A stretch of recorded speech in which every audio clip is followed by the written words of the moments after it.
Is there a second? Second.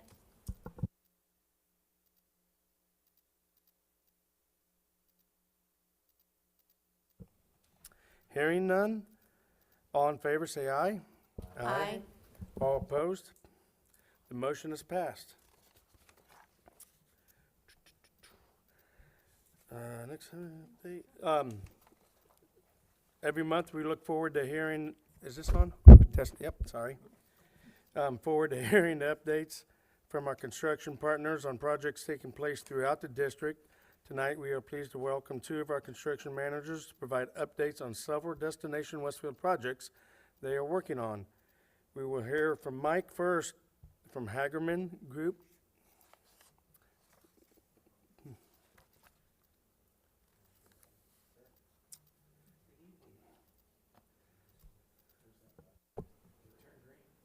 Thank you. Good evening, ladies and gentlemen of the board and everyone. Thank you so much for this opportunity. Brent Height, the lead head architect with CSO, is here with me. So we'll just start. I've got a drone video. It takes about a minute if you're okay with that. See if I can make this work. Thank you, Stacia, for setting this up.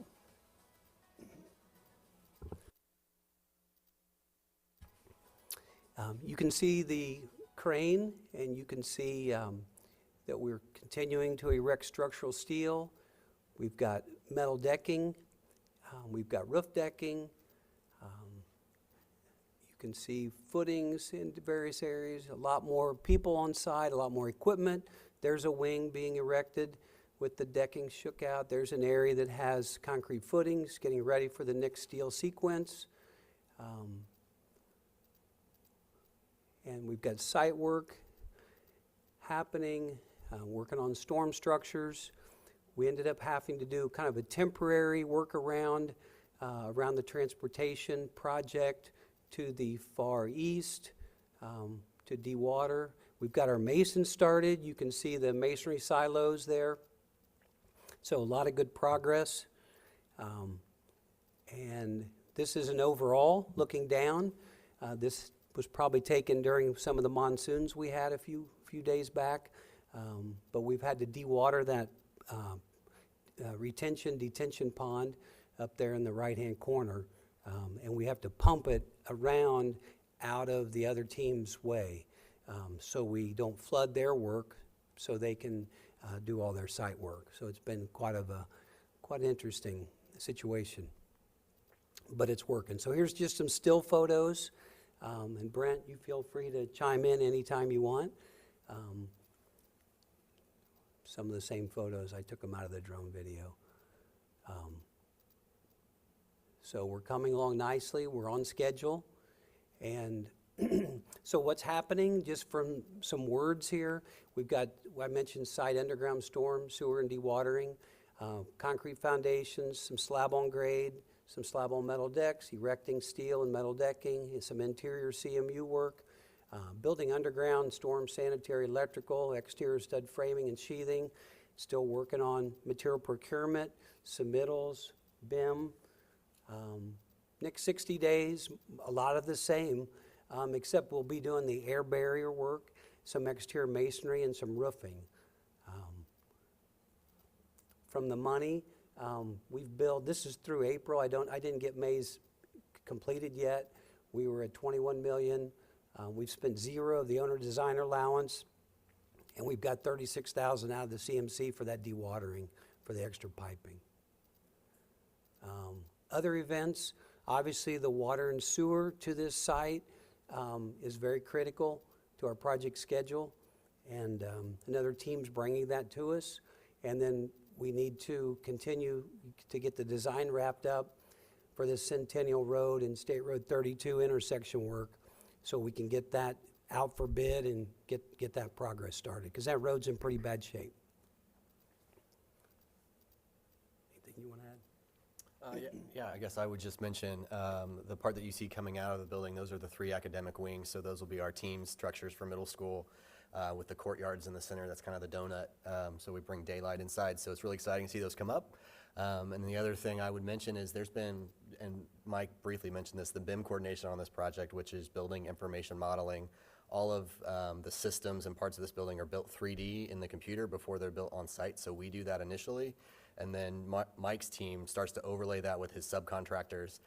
There's been a tremendous amount of effort on that, which really reduces field condition issues. And so I've just really appreciated that part of this process of really seeing how in depth they've gone and to really help alleviate problems in the field by working them out in office before they're even out there. So yeah, we're excited. It's gone really smooth so far. That's a testament to any project, right? Especially getting out of the ground. So. Thank you. And I'll give Denise Woodward, our BIM VDC coordinator, all the credit for that. So thank you. Thank you. Any questions or? How are we doing on schedule? We're on schedule. Yeah, we're right there. Just threading the fence, threading the needle. Hey, no pressure. So, Next up is Chris from CORE.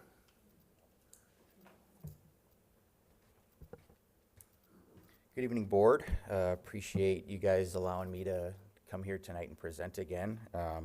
Lots of good things happening. I know, as you can see, some of you in this building, there's been a lot going on over the past couple of days since school has gotten out. We've broken into the existing office area there and are doing some mechanical work over there to connect the two spaces together. We're in the kitchen, which I'll be able to show you some pictures there. Everything is running really well. One kind of preface I did want to mention is the rugby fields. I know that's probably a topic of conversation around here. So we are delayed on those due to weather issues. There were conversations going back and forth a couple months ago to discuss costs versus schedule and to stabilize that ground and get it cement stabilized so we could do it. And the team consensus, along with the Westfield Washington team, was to let's roll the dice a little bit and see if we can wait the weather out and get that ground ready to go without stabilizing it. And the rain just really put a damper on us with that. So we ended up we ended up stabilizing it about a week ago. So we are now full bore back at it. The stone guys will be on site this week to get stone down, and turf guys are mobilizing, and we are targeting to get that thing done as quickly as we can.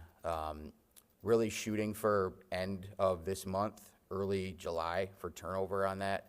I wish there was better news on it, but with how much dirt we're having to cover there and the amount of turf that's there, the weather just completely really put a damper on it. So just jumping into this quick, so running through areas A and B, as you can see, I have a little floor plan there for reference on what we got going on. So millwork and cabinets are ongoing. Final paint is ongoing as well, and flooring starts next week in that entire space, A and B. So a lot of kind of touch-up, miscellaneous drywall repairs, things like that are going on. But these spaces are coming along really well.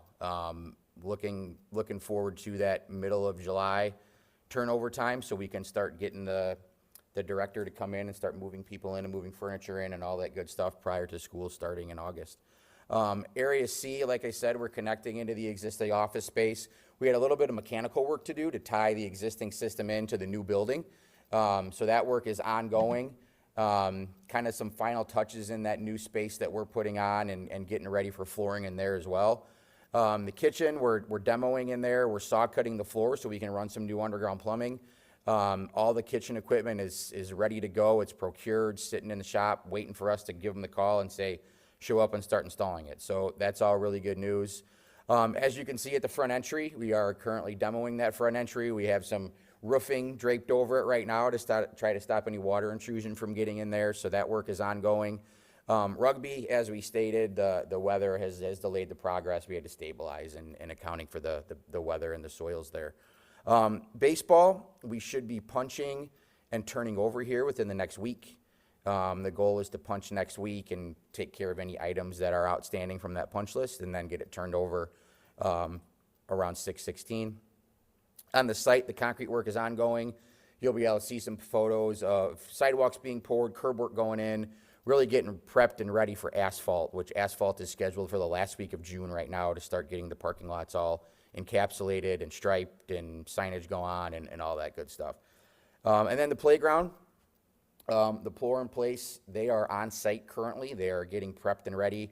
What I'm being told, they have about 3 to 4 days worth of work. So hopefully late this week, early next week, all that pour in place is done. The turf guys are actually coming on site tomorrow to start their little bit of turf work that they have there. So all of that interior courtyard work is coming along nicely and getting wrapped up. You can see an overview here. Not a whole lot has changed as far as the building goes. But as you can see, the site, we've kind of taken over a little bit of the east parking lot where we have some site utilities we need to tie in. We got to tie in the water, some additional storm coming off of those new additions that are running into the existing system. You can see baseball and softball are really, softball, they're using it, obviously, but baseball, they're wrapping up some fencing, just miscellaneous stuff before we punch it next week. You can see the inside there a little bit of what they got going on with the pour in place in the playground there. And then the rugby fields, you can see, are I think at this point, we were just getting ready to stabilize them when this photo was taken. So just some interior pictures, the cabinetry going in all the classrooms. This is pretty consistent of what you're going to see in the classrooms. We have the kitchen work. You can see starting to demo. They're snapping some lines on the floor to saw cut that concrete out. You can see overhead doors going in. These are the overhead doors that are from the playground space going into where the media center is going to be and into that larger high roof space. You can see the interior playground there. We have all of the equipment is set. Our concrete is poured. And like I stated, the pour in place people are on site getting ready to start all that interior work. Baseball fields, good photos here of what they look like.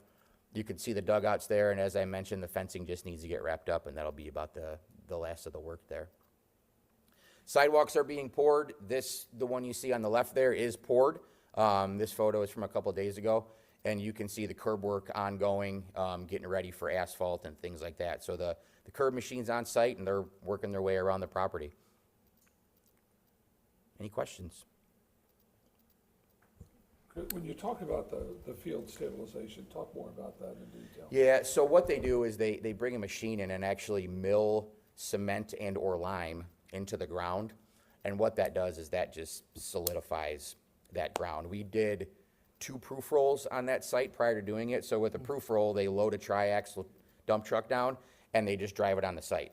And if the tester sees the ground moving and pumping, that is cause for concern.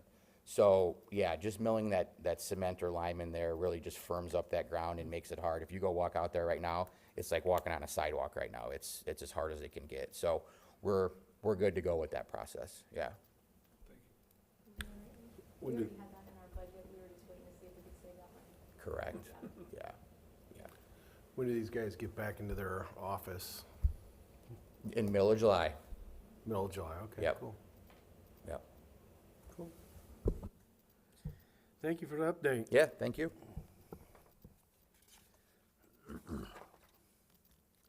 Thank you again, gentlemen. We appreciate your time and how everything's shaping up and looking and what have you. And I know the community's excited about it, and the baseball fields are already being swamped over.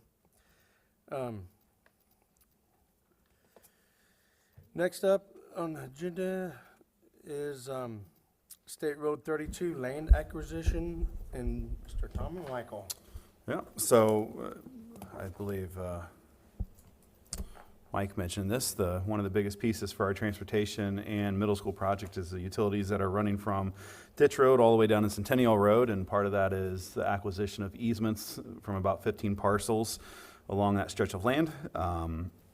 Fortunately enough, we've had an overarching budget that we've been working in, but just as we've been working through that, we felt like it was appropriate to kind of get official board blessing of all those items that we've been working on for the last several months. There are still, within this list, there's about 5 parcels that we're waiting for a final signed document from the actual homeowner, but we feel pretty confident where the current cost is on it. So with that, Mr. Hunt or Dr. Hunt may be bringing a revised list in July or August just to have a final list, but we're also trying to just kind of create a smooth transition for Dr. Hunt coming in to have these approved, and then any final changes would be approved at a later time. So With this, a couple of the notable ones is the Saxton property that immediately is adjacent to all the property that we purchased earlier. We are purchasing the remainder. It's about 3/4 of an acre, so that one sticks out a little bit.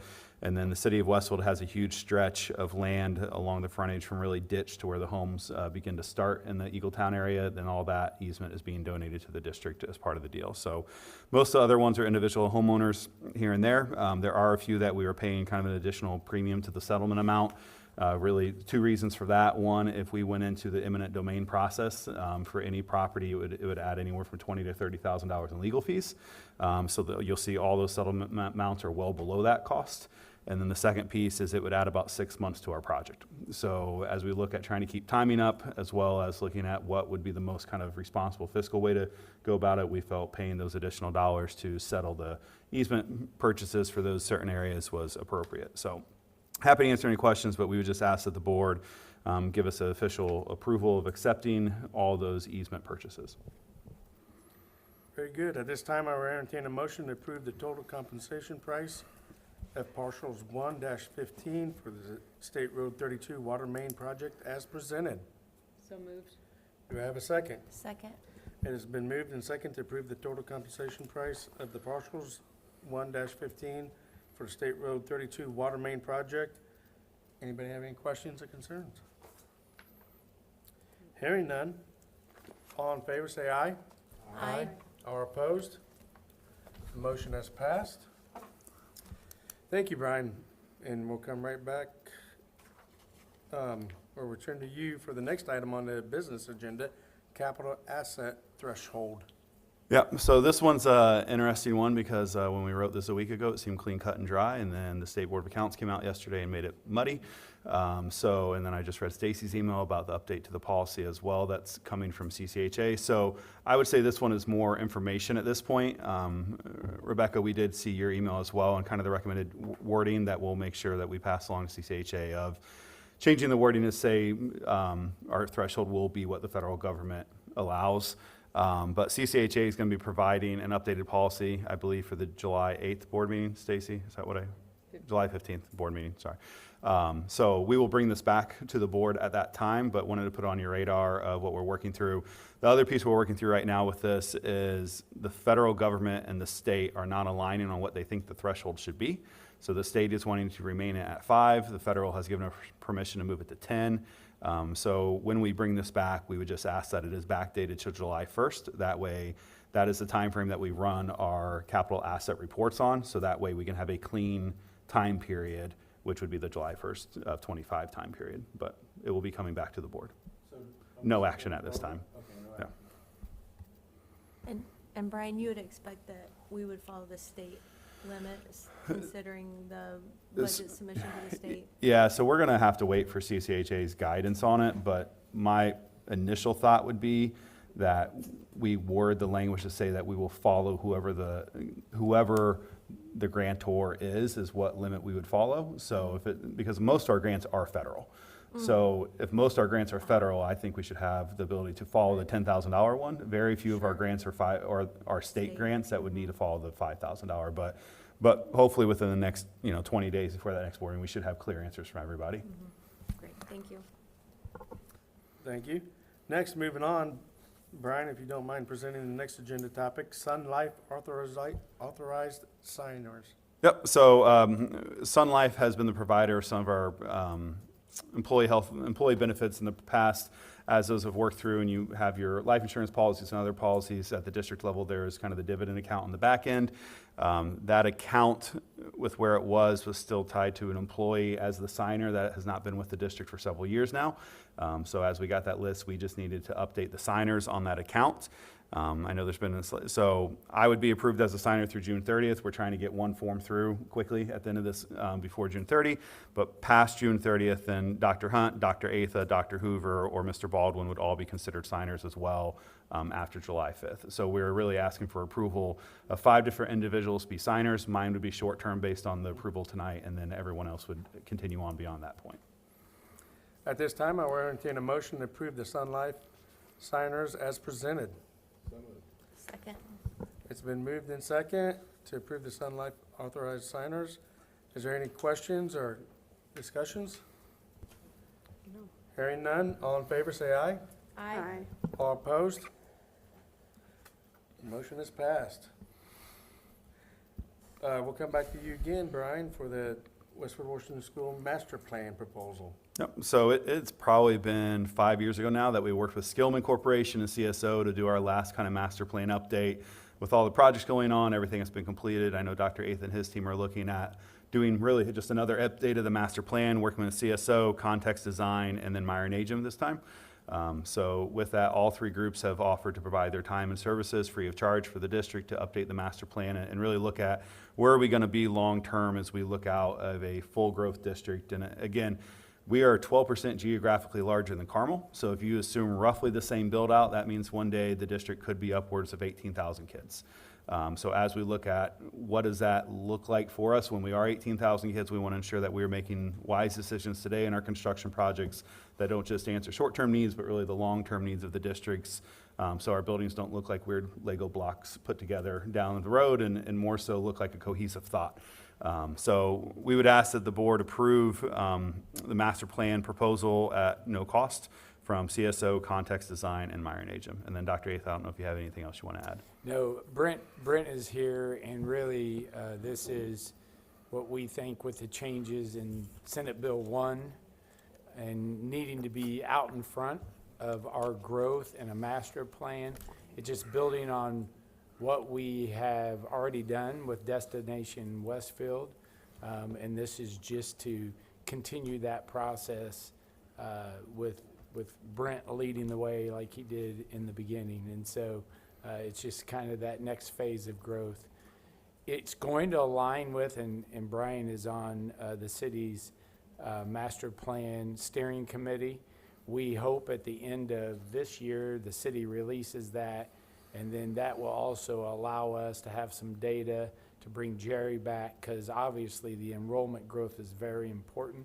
We have a special census that has been approved that will also provide that. And then at some point, the hope is with the information we have, and if it's 18,000, we're going to need X number elementary schools, X number middle schools, and so forth, and kind of have a long-term 20-year plan for that and what that looks like, where those should be located as the city builds out. So we're out in front of that.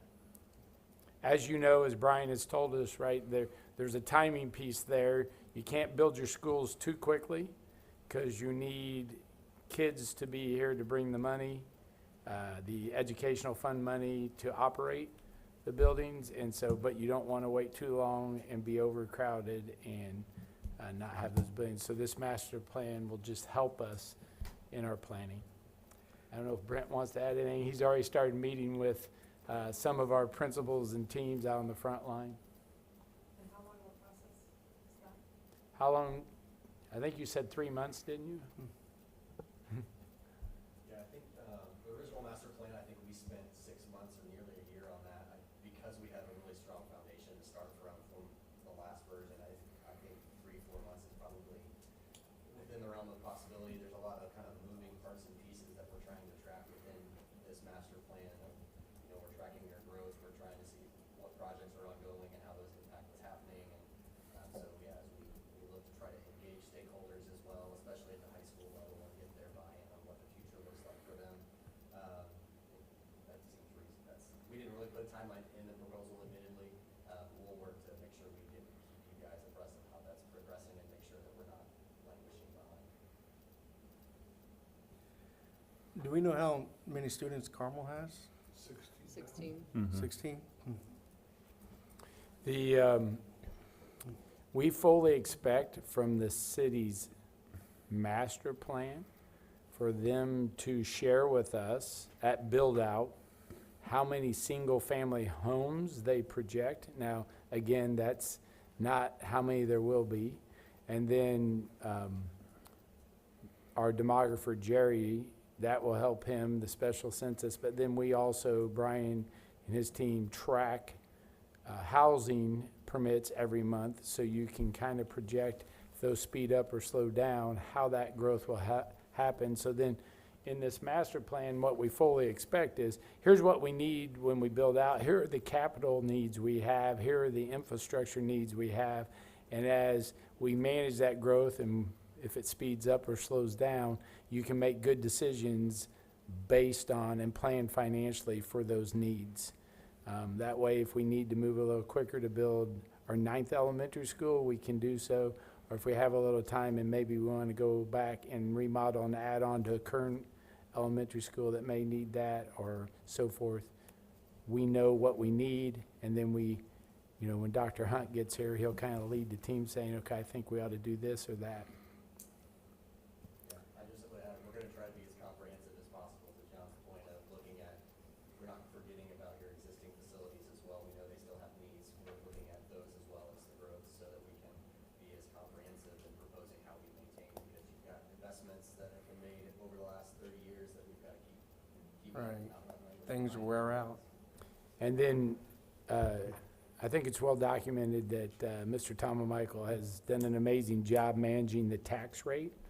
Again, with the new requirements, we'll have Stiefel then come into the planning as well to help us understand where we are with the new legislation law and how we put finances to that plan in a manner that is prudent, but also works under the new legislative guidelines.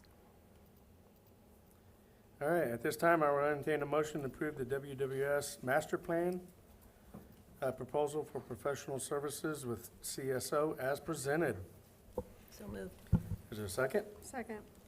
It has been moved and second for the master plan proposal for professional services with CSO. Anybody have any questions or discussions? I do have a question. Sure. Oh, sorry. That's not our protocol. Oh, I'm sorry. Was I supposed to ask before? Well, questions, asking questions from the board. Oh, If you have a question, we'll be glad to answer it afterwards, okay? sorry. So it's okay. So, thank you for coming to the board meeting. Oh, okay. Yeah, but we can answer anything, once the meeting's over, answer any questions, if we don't know the answer, we'll make it up. Great. We'll do our best. Okay. Anybody have any questions on the board? Sorry. No, you're good. Hearing none, all in favor say aye. Aye. All opposed? The motion is passed. Since we're in the middle of the business meeting. Okay. need to move forward. The final item on the business and operations portion of the agenda is a surplus item for auction. Yep, so as we continue to work on preparing ourselves to move out of what is, I refer to as the old Tractor Supply Building, and into the current transportation building as it becomes our operations building, we've really been working hard to clean up a lot of the stuff that has been collected in that building for the last decade. So with that, we have a list of items that are surplus around the district. Some of them are old vehicles that as we've brought in replacements and moved, we just have not been able to trade them in, or they've been utilized literally till the floorboards fall out of some of them.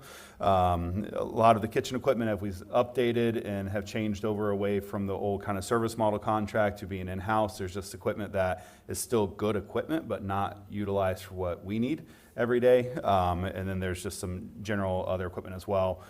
So we are asking, in order to put the items through auction, that they are declared surplus. We will then finalize working with an auction company. We do not plan to have an on-site auction. Most likely it will be an online auction.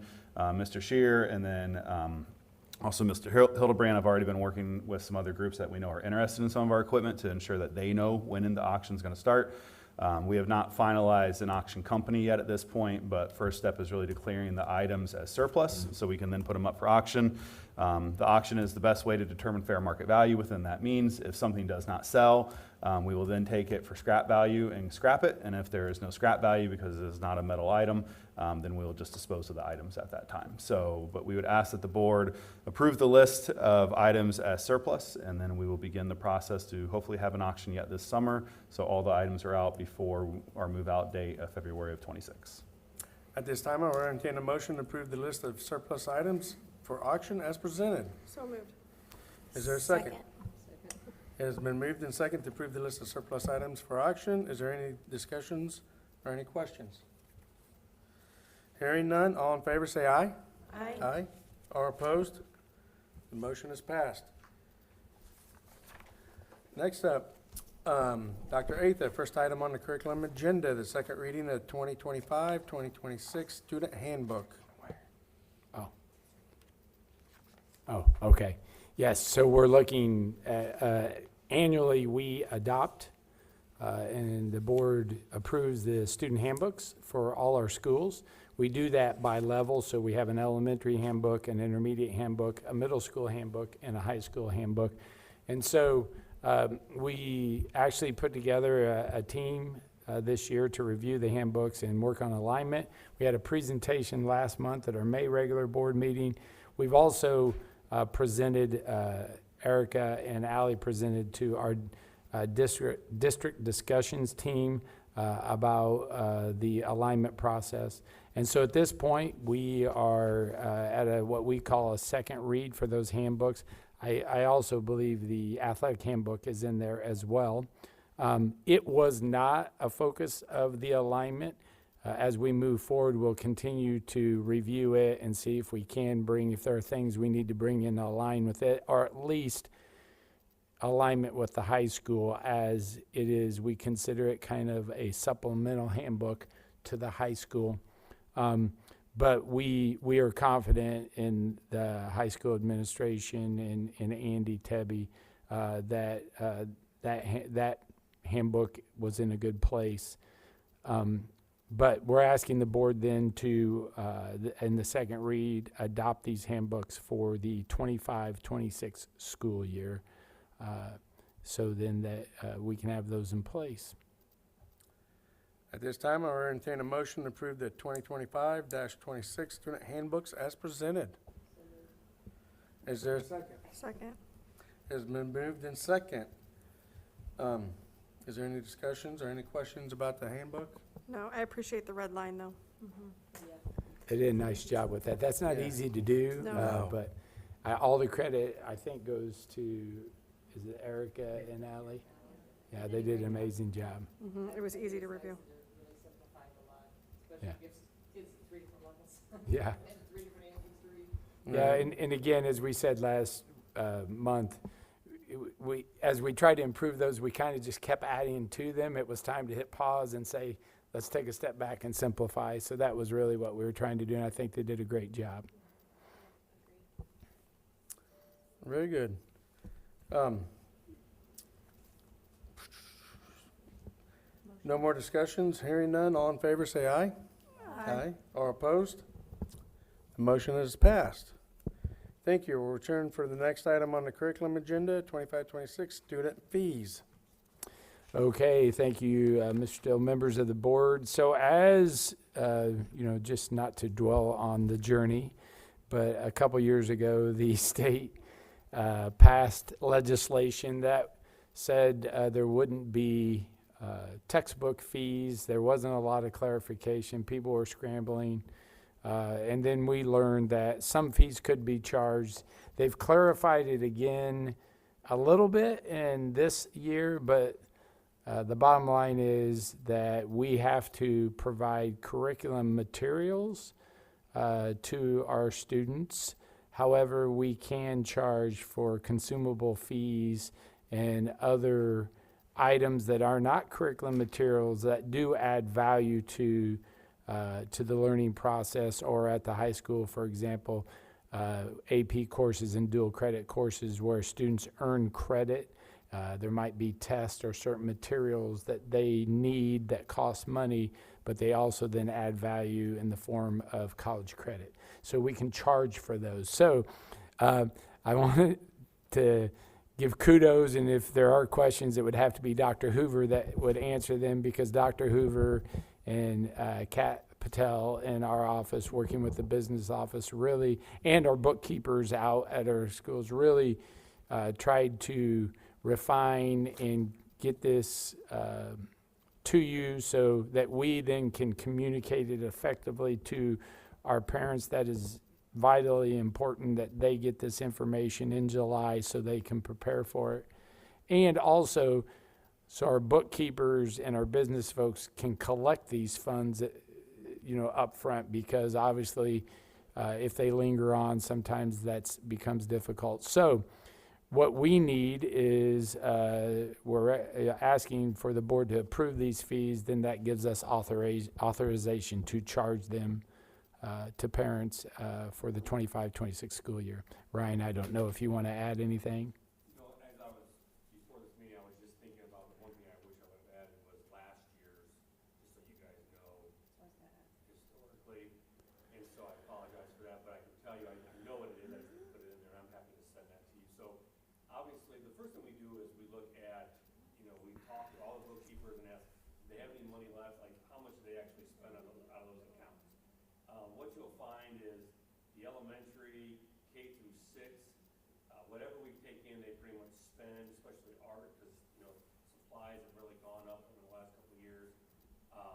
We've tried to make sure that all of our special areas had at least a little bit of money to spend on consumable type things, including our music, art, STEM, PE, and then of course, and even our media. And then the biggest change that we did this year that added, we just added, so the elementary went from like $31 to like $35, and that was really because of the cost of clay for art has gone up so much that the art teachers asked if we could add just a couple of dollars, which we did. And they always send us prices, so we're not just taking their word. We always ask them to send us quotes, and they did their due diligence with that. And then we added $1 because CKLA, the pausing points, which are dates in the units that teachers celebrate or do what I would call more activity-based activity-based lessons, requires sometimes some consumable type things for the kids. And so last year we broke it down like math, science, CKL, or language arts. This year we just had $12 or $13, and quite honestly, to make it a $35, we added $1 to that. So the schools this year, they ran out of that money by the end of the year. So it's very modest. At the intermediate, we added about $12, but that's because they do skating for PE, and last year, quite honestly, the school there, they usually would charge kids, but they forgot to, and we had to kind of do some things on the back end. We wanted to make sure we put that in the fees this year, so that looked like a big change, but that was really just taking out almost like a field trip type expense and putting it in the fees. So we're not really adding, we're just deciding how it's going to be paid differently. Middle school did a great job. I just want to commend not just Cindy, but all our bookkeepers. They met with every single group. In some cases, they went up $1 or so. In some cases, it went down. In some cases, they went down multiple dollars because if the money wasn't spent last year, they said, you're going to have to prove to us that you're going to need it. We don't, kind of the zero-based budgeting model, we don't just give them a budget. We make them say, what do you need? And then we'll supplant that after the fact. So we did that with middle school. And then high school is the trickiest because of the trimester, and we have to charge every trimester. So Jonna does an amazing job. She has sent us all of that, and we really wanted to get this to you in June, so that way if there were any questions, we could alter that and have it ready to go by July, August. But other than that, I really feel like it's pretty minimal changes. I have just one random question. So the high school is adding the mandatory financial literacy class, and so the fee there kind of just stood out to me. What does that, I mean, you might not know because I didn't ask you before the meeting, but what additional fees would they need for a state-required course? So most of those are going to be fees that are service charges for, like, if they're doing any kind of online, like a fee that you would pay for like an online resource, depending on, and I'd have to double check to be honest, but depending on what resource, how we're going to meet those needs. With most of our math or financial, it's usually an online fee associated with the resource is usually what it is. But I can definitely find out for us. Yeah. Okay. I was just curious. Since they're mandating it. Yeah, we've tried to leave this up to this is by no means putting blame on them, but our instructional coach and our CAD have kind of usually submit this, and they're usually pretty good about looking at various options, but we also try to balance because if you add it as I say, like a book, well then we're adding it as a curriculum charge, which sometimes can be much higher in cost, so sometimes a fee is a better avenue, and especially if it's going to be like a year-to-year class as opposed to getting like a textbook that we would keep over time. Okay, thank you. Any other questions? At this time, I will entertain a motion to approve the 2025-2026 student fees as presented. Do I have a second? It has been moved and second to approve the 2025-2026 student fees. Yeah, just real quick, Dr. Atha, you mentioned letting the parents know by July, so like are these targeted email, like if I have a student, you mentioned at the high school, letting them know, so if a parent has a student in AP, whatever, only those will be told about the new fees, or like just general emails going out, or what do you mean by letting the parents know by July? I believe, and we had a lot of conversation around this last year. Ashley will be involved as, through the communication process. So one of the things I believe our plan is to send out whether it's in the blast or some district notification that feeds are approved in a manner, Dr. Kaiser is pretty clear about this last year, where if I have a child at whatever grade, I can find that pretty easily. Good. Then at the high school, there'll have to be some direction based on schedules, and that sometimes till we get those fees loaded into Power School, it's hard to do that. Now, last year, because we were delayed and everything, Power School was delayed. We are committed. Carmen Carnes knows that one of the things we're going to start working on immediately is rolling these fees into Power School. I know because I have a child who has a schedule, and he's already he's looking at the schedule, right? Like they look the first day they get it, that the schedules are available. So if we get these fees loaded, then I should be able to see what fees are associated with those courses. So it really is now just that work behind the scenes to get those fees loaded in. I will again compliment Jonna at the high school because she has it so organized. And I know that Carmen's team, Jessica and Zach, are going to be proactive in CAT and getting these into Power School, because what we heard loud and clear last year is we were behind the 8 ball, and that just didn't work very well. We really didn't get the fees out for first trimester, and it was high school was a place. We didn't get them out to almost the end of first trimester, so then we were just behind all year long. And again, we're not blaming anyone. It was kind of, we were living in a world where there were no fees, and then we all of a sudden learned that other people were charging fees, and then we have a new system in place. I don't know exactly what it's called, Brian, but I know loading that system or using it to load, there's a term that the business folks know about to help them, Stacy Lukey. So we're committed to being out in front of it and communicating with parents. The only thing I would add is the Power School piece is a huge part of that. It really has to be, I think about my own children, like I've always just it's been there, and you get notifications through Power School, so that was the easiest way. But we're really going to talk with our K-6 in particular. High school is a little bit different animal because of the trimester process, but it still should be very early in the trimester. And we know we have kids that change classes, but then right after that happens, it needs to be collection time. But for K-8, that should happen in the first 9 weeks, really the first 3 weeks of school. We should have, really most of those collections.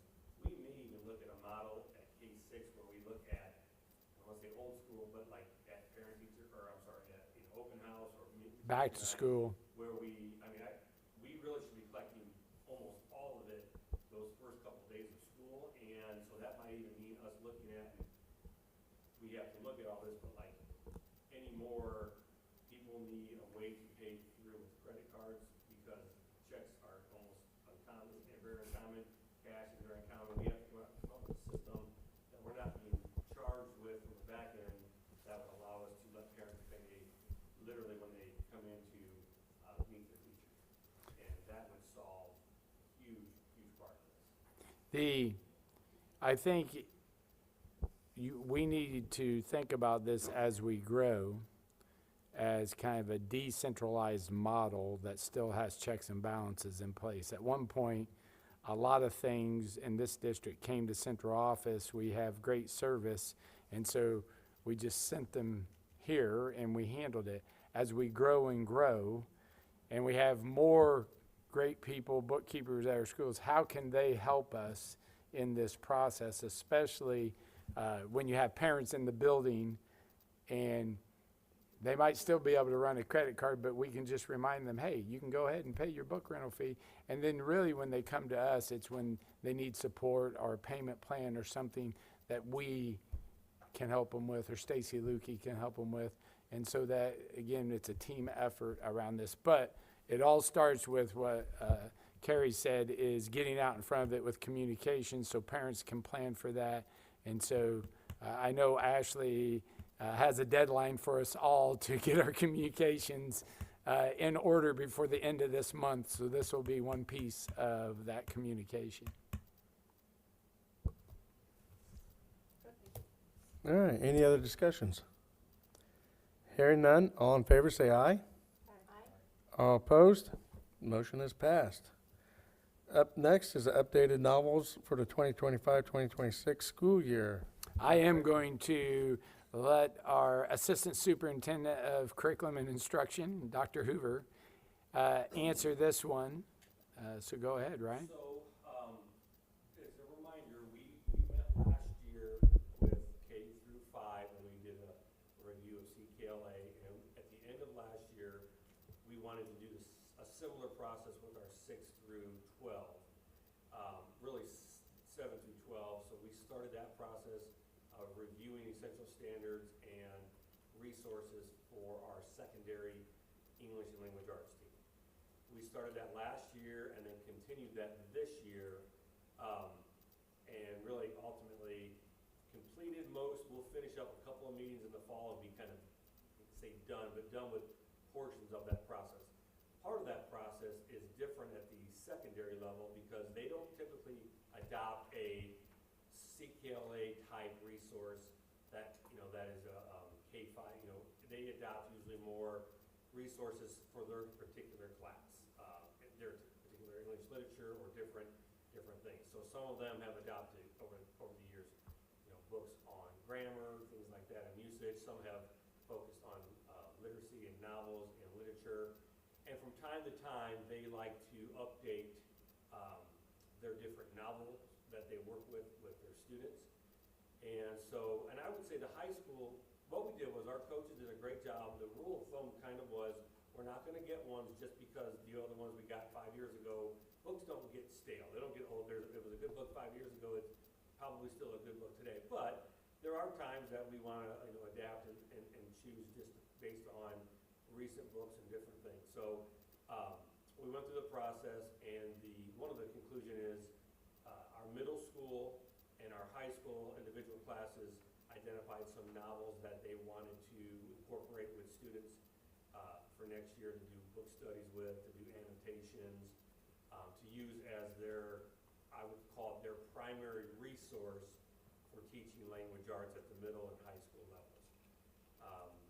And based upon how they're going to use them, some books we're going to keep as a class set, and if we do that, we will count those as a curricular resource, which we would submit to the state for reimbursement. There are others, you guys have probably heard of choice books, or books that students maybe use that they take home, that they keep. Those books we would actually use as a student fee, because it kind of essentially becomes a consumable. And so the novel list that I sent you is a compilation of all of those together, grades 7 through 12.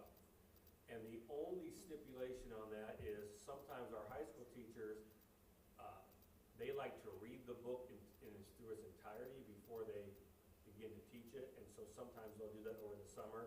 So the only other caveat would be there could be a book or two that we could bring to you in August or September for a later trimester.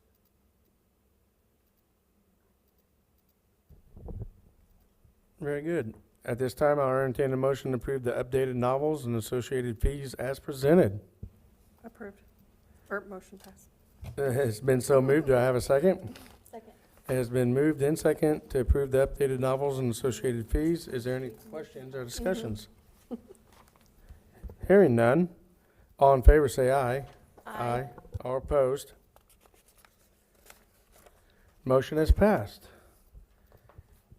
Thank you. And now for the curriculum update, we return to Dr. Atha. I think we are good. Thank you. And hearing now, we'll move on to Ashley Knott about the latest communications and community engagement incentives. Thank you. We'll start out with teacher grants are open, so we always love supporting teachers. So that's one of our active things that we're going. So we opened our teacher grants this week. We'll share it out with staff, and they can look for where areas that they need their classroom for innovation. We've had a ton of records and success from our students. They may be on summer break, but our students are shattering records, headed to state, and doing amazing things. From our middle school discus, she broke a record that stood since 1999.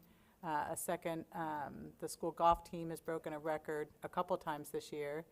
Track in state finals, we also had a record broken by Kristen Ballard.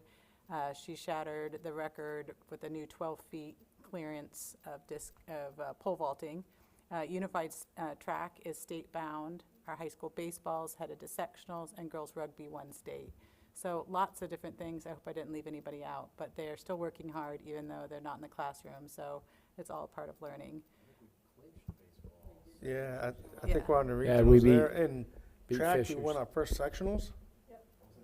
Yeah, so Yeah. first time in history. So lots of great history-making moments on there. The website, as you shared, Dr. Atha, we are working along with my team, Sean Davis and Bailey Rubel. They're doing great work upgrading the website, and we are trying to look at all areas that we can improve communication and make sure that we're making it much easier for parents to understand and have clear understanding of what expenses are, direction, and all those different things. So as you guys scan through that, if there's other things that we can improve, we're constantly making updates and improvements going through there. We had a ton of celebrations this last month, from celebrating our retirees, 727 years of dedicated service, celebrating Dr. Kaiser, Brian, retirement, and all the successes that they have brought to the district. So those have been wonderful celebrations. We celebrated 675 graduates at graduation. They received, I think it's 35 million in offered scholarships, 33.8 million in scholarship offers, which is incredible. And 85% of our graduates took the AP exam with 124 passing. So those are fantastic numbers in there. And we've also welcomed many new staff to the staff, from Chris Barker to Jennifer Riviera. And then I've got a lot of dates that I can share with you guys in the update. So we're planning back to school. June 23rd is a big date for us in the office. We're trying to work ahead and get some things locked down so we can get some things printed and anything out to the schools to support our schools in that sense. But we have Rock the Block on August 1st. We'll have Stuff the Bus this summer. We already have Homecoming we're working on. We're working on a sponsor night, Rocksgiving, and Rock and Bowl. So we're staying busy. Awesome, I'd say so. Thank you. Now for the board members and superintendents, any success stories? I'd like to wish Bill a happy birthday today as we move the school board meeting to his birthday. I do have one quickly. Congratulations, Amber Willis, 10 years as a school board member. You receive a Amazon gift card for $100. Congratulations. And happy birthday to Mike last Saturday. He was 29 Yeah. again. Again, happy birthday to both board members. A special thank you to Brian, Tom, and Michael. Brian and I have known each other since 2008. And it's been fun, just kind of have a lot of dialogue as he starts working in his new role as superintendent at Mill Creek. And he's just going to do great. I'm just so excited for him and what he's going to do for that community, and knowing that he's still living here and being involved in the community. And again, Brian, just best of luck with your new endeavor. So you're going to be great. Well, those were hard to follow up. I mean, it's hard to follow those, but I do have a good one. Our 9th grandchild was born last week, so pretty excited about that. Little Sally B. Brewster joined her 8 cousins, so yeah. Or 2 siblings and 6 cousins. One quick thing, they'll announce tomorrow the location for the regional baseball. I said you'll announce that tomorrow.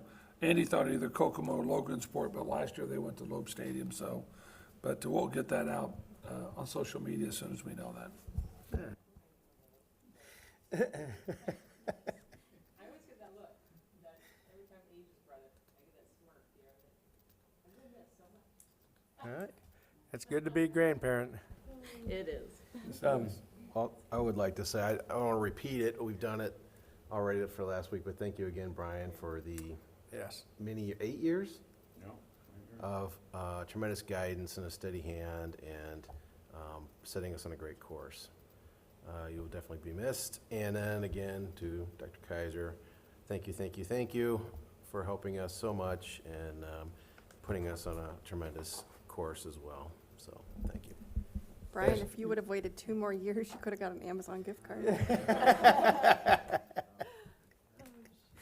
No, Chris is, He's dead Nope. to you now?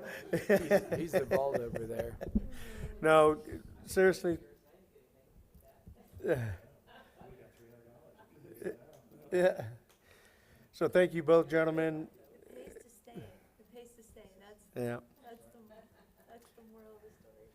a little seniority there. I do want to just represent the folks in central office. First of all, thanking Stacy Pratt, we did get an opportunity to celebrate both Dr. Kaiser and Brian here, which was enjoyable for everyone that have worked with them, and hopefully they enjoyed that as well. We didn't roast either too much, but we had some good stories. School board members, you did leave me unsupervised at that time, so I did say I spoke on our behalf.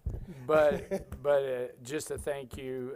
It's been a pleasure to work with them and the whole team here. And obviously, you're always welcome back. And we might have to call you back a couple times if we need to have conversations about things that we didn't know about, or we just need guidance and mentoring. So, but you're always welcome. We would always love to see you.